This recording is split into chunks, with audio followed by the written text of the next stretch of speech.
భారత్పై అటాక్ చేసేందుకు పాకిస్తాన్ అన్ని రకాలుగా ప్రయత్నిస్తుంది. దీంతో గత 2 రోజులుగా రెండు దేశాల మధ్య పరిస్థితి చాలా తీవ్రంగా మారింది. ఈ పరిస్థితుల్లో భారత రక్షణ శాఖ ఒక ముఖ్యమైన నిర్ణయం తీసుకుంది. ఆర్మీ రూల్ 33/1948 ప్రకారం టెరిటోరియల్ ఆర్మీ సహకారాన్ని తీసుకోవాలని ఆర్మీ చీఫ్కు సూచించింది.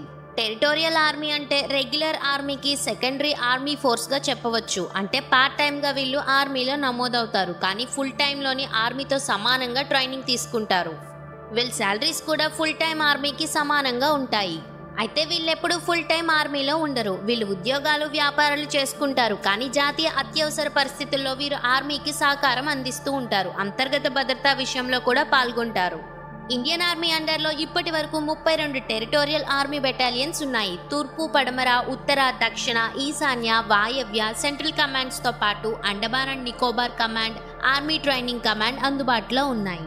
గతంలోని 1962, 1965, 1971 యుద్ధ సమయాల్లో టెరిటోరియల్ ఆర్మీ భారత రెగ్యులర్ ఆర్మీతో కలిసి పోరాడింది.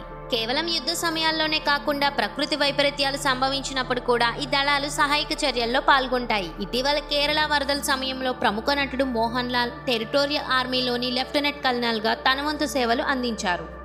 ఈ టెరిటోరియల్ ఆర్మీలో ఉన్న మరికొందరు సెలబ్రిటీలు. ధోనికి lieutenant colonel 2011 parachute regiment 106 TA battalion ఇచ్చారు. కపిల్ దేవ్కు లెఫ్టినెంట్ కల్నల్ 2008 పంజాబ్ రెజిమెంట్ హోదాను ఇచ్చారు.